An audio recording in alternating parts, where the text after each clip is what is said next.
MongoDB has outperformed the broader enterprise software sector over the past year. Although SaaS companies broadly have had a tough go, it all means high stakes for CJ's debut, and I want to bring him on to talk all about what he's got in store for the company. CJ, welcome to the show. It's great to have you here. Akash, it's great to be here with you, and thank you for that kind introduction. Yeah, I'm excited to talk all about what you have in store. So, look, you took the job on November 10th, and by my count, that means it is day 71 on the job, Yes, which thank means you. that you're making some progress. I'm sure you're setting some goals. I want to understand, what was your 100-day plan for MongoDB in terms of where you wanted to take the company and building blocks you wanted to put in place, and what progress have you been able to made against those targets that you set? Absolutely. And 71 days, I can tell you, has been a lot of fun. I have been traveling around the world, meeting many employees, of course, and most importantly, many customers and also many investors. So my goal was at least 100 customers, 100 plus investors, and if I can get to 80 to 90% of employee base that I can go and meet them in person, that was definitely goal number one, because then you really get a feel for what's going on, the strong momentum we have, how are the employees feeling, how are the customers feeling, and of course, how do investors perceive MongoDB. So that's been the goal, and so far I would say against that goal, we are doing fairly well in meeting the customers and understanding what investors also expect out of MongoDB. Now, from a priority perspective, Akash, is pretty straightforward. We want to be the strategic data platform for businesses that matter, which is Fortune 500 and Global 2000. So that's the businesses that matter because that's a large TAM, but also the businesses that matter or companies that matter is digital natives or AI natives that are from San Francisco area, Seattle or New York City or Tel Aviv. And we want to make sure that they are also building on MongoDB. So we reintroduced or relaunched, probably it's the right way to say it, MongoDB last Thursday, which was January 15th, to San Francisco. It was super well attended by founders, Right. engineers, and many. And that is very important to us. It is almost after 4 years we relaunched MongoDB. And I split my time, Akash, between your city, 50% New York City, and 50% Silicon Valley when I'm not traveling. And that allows me to have a solid interaction and base with what's happening in Silicon Valley right now. So I want to talk to you a little bit about the market that you're playing in, the data services, data storage market. On this show, we've talked a lot about the cost of compute, and that is very integral to the AI story. And we've talked about the journey to bring those compute costs down over time. Of course, the chip makers and chip designers have their newer chips that they're unveiling. I'm sort of less clear on what's happening with storage costs because, I mean, there's the cost of the chips to sort of run and train the models. Then there's obviously somewhere that the data needs to sit, and that is the business that you're in. Tell me a little bit about how storage costs have been changing over the past couple of years and how that story is changing now in the era of AI. Um, I would say, first, Akash, when you think about the database industry and you look at somebody like Oracle, a company that was created at scale. Now, the data industry or data storage layer, databases, people use different data services, like you said, that has been around for 50 plus years, right? Depending on when you start counting the calendar on database software. Some could argue that it's been 60 plus years. So, this market is a durable market, as in data storage or database, no matter whether you're creating a brand new AI company where AI application is your killer use case, or you are creating an agent at a Fortune 100 company, you still need that data layer. So that's number one. It's a very durable market. and you will always need a data layer, whether you're using AI, not using AI, modernizing your infrastructure if you're an insurance company, or you are a AI native company in Silicon Valley or New York City, you always need a data layer. Now, on the storage cost, for example, MongoDB works across all three hyperscalers. So we are available in Google Cloud, Azure, AWS, but also we are available as an on-prem if you decide to run MongoDB in an air-gapped network because you have a critical application running inside your firewall. And storage cost is always, I would say, something that we pay attention to, because you have both when you're running a database, when you're doing queries, when you're writing, there is some part that is compute, and then, of course, there is a part that is storage. And our goal is always to make sure that as the storage cost, from my perspective, they continue to go down. And if you think about loads and loads of data that run into MongoDB Atlas, whether it's whichever cloud it is, over time, customers that I have already spoken to have not raised that as a concern, that when we run in a hyperscaler GCJ, whether it's Google Cloud Storage or whether it's S3 buckets or whatever the case might be, this is really important to us. However, Akash, what I would argue is that when you saw outages in hyperscalers in 2025, all three big hyperscalers had very prominent Right. outages. And because of that, actually the cost that comes up in the conversation with customers is resiliency. So you go to a hyperscaler A, and there are great partners. That's where MongoDB runs for most of our customer base.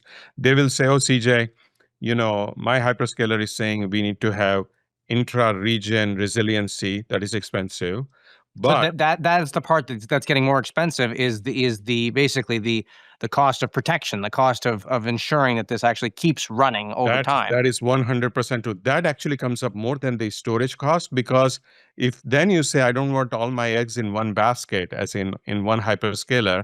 Now, if you want to do resiliency across two hyperscalers, that is very expensive because data egress cost and other things that they'll charge you. So that comes up to say, CJ, how should we think about it? And MongoDB has an advantage because we can run our clusters across multiple cloud, and you can get resiliency between the two clouds or within a cloud, two regions. So that's Right. our architectural advantage. But I don't have the storage cost question that you asked me, which is a fair No, no, question no. come up. Yeah. Well, okay. So, but you said from your perspective, storage costs are coming down, and really, the cost that is coming up is the resiliency cost. I think that makes a ton of sense. What I want to understand a little bit is, now in the era of AI, as data is becoming so much more important Yeah. to training these models, and there are a lot of companies out there that are developing applications that they have to buy more data, they have to store it somewhere. It strikes me as a clear opportunity for Yes. your business, and the stock price certainly reflects that. What are the threats facing MongoDB's businesses right now? I would say when and that's why I started with, when you asked the question kindly, that customers is our North Star. And speaking to customers is where you understand really what the opportunities are and what potentially the threats are, right? I mean, that's your question. Uh, from my standpoint, in speaking to all of these customers, one of the positive surprises to me was that MongoDB actually is the foundational data platform where large banks, healthcare organization, public sector, or AI native or digital native companies are running mission critical application. I mean, that's pretty huge that they are running mission critical applications. And our goal is to continue to serve them as they run this mission critical application, whether they run in a public cloud or in their private cloud. Now, from my standpoint, serving them at the highest level, making sure the performance, because we are a unique database from my standpoint. As I said, the industry has lasted for 50 plus years, but this was the disruptive force that got created in 2007. Right. And so when I'm speaking to customers like this one large bank in the UK I was speaking to, our sales team feels great because, and they should, because this is an 8-digit ARR account for us, right? So the sales team is like, hey, CJ, we have grown a lot. The bank runs mission critical applications on MongoDB. And when I spoke to the CTO and I said, okay, how many applications truly run MongoDB? And he said, CJ, currently you are only running less than 10% of my workloads. So as we feel more comfortable with MongoDB, we will continue to expand for our new workloads or existing workloads on MongoDB. So from my standpoint, the opportunity is huge for us as a company, as a data platform. And really, how do we serve our customers at the highest level so we become that strategic platform, data platform for them for real-time transaction processing, whether AI or otherwise? That is the opportunity we have. So I don't see it as a threat, that we need to continue to earn their right to become that strategic data platform. Have you played around with Anthropic's latest release, the Claude Cowork tool that everyone is talking about? Have you had a chance to play with it at all? I did. I have a huge respect for Anthropic. They're a great partner of MongoDB. And Mike and the team, Rahul, everybody there, they're just fantastic people to work with.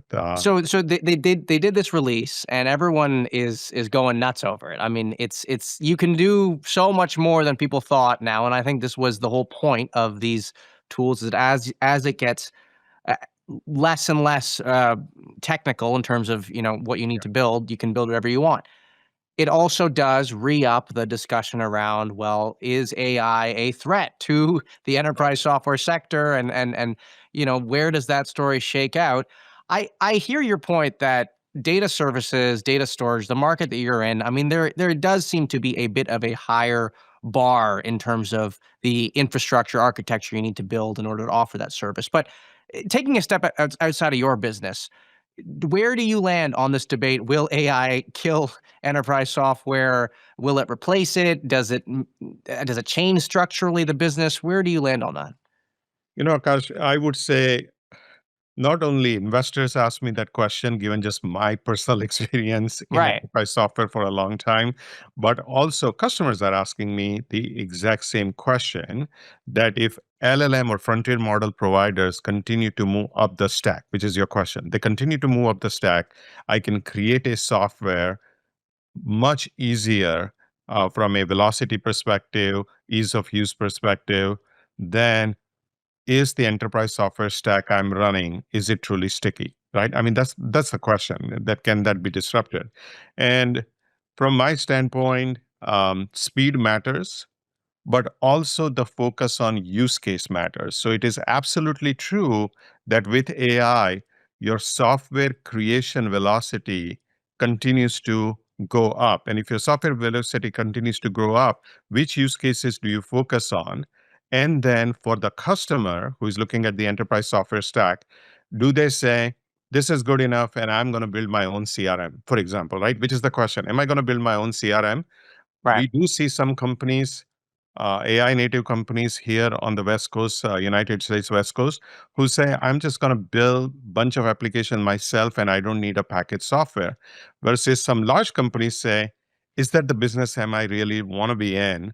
I just want to focus on my banking application and not worry about CRM.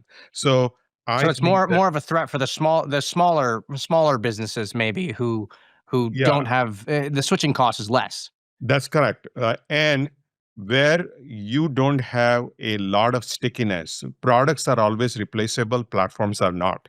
So if you don't have a lot of stickiness, which is typically in the SMB segment, then if you have exposure to SMB segment as an enterprise software company, that is real. But if you are mainly serving Fortune 500, Global 2000, then the threat is there. But if you continue to innovate and innovate fast, then you can continue to stay sticky. Right. Last question for you. Talent is something we talk a lot about on this show. And I wonder what your pitch is to the top AI researchers, the top AI engineers. They have this decision here. They can go join a fast growing AI startup, maybe even a late stage startup that may go public in the next 18 to 24 months. Or they're looking at all these enterprise software companies, of which MongoDB is sort of part of that generation, right? I mean, I'm just thinking in my head, I mean, it must be a tough pitch in some cases to convince them to come to the quote unquote the older enterprise software world that you are operating in. What is your pitch to them? How do you convince them? My first pitch, I start with that we are only 18 years old, so we are not old and age is relative. I know. So age is relative. So we are not super old. And data is the fuel for AI. Data is the foundation for AI. So can you come here and continue to innovate? And I do have this conversation. I actually had this conversation with somebody just last week, and they understand that data layer is here to stay. And if they can leverage that data layer from long-term memory perspective or persistent layer perspective, MongoDB can be a great place to innovate on, because the customer base, we have 62,500 customers, Akash. So it's a massive impact you can have in a classic B2B software company that's not that old. Great. Well, CJ, I want to thank you for coming on the show. It is great to have you here, and I look forward to seeing all of the initiatives that you implement at the company. That is CJ Desai, the president and CEO of MongoDB, here on TITV.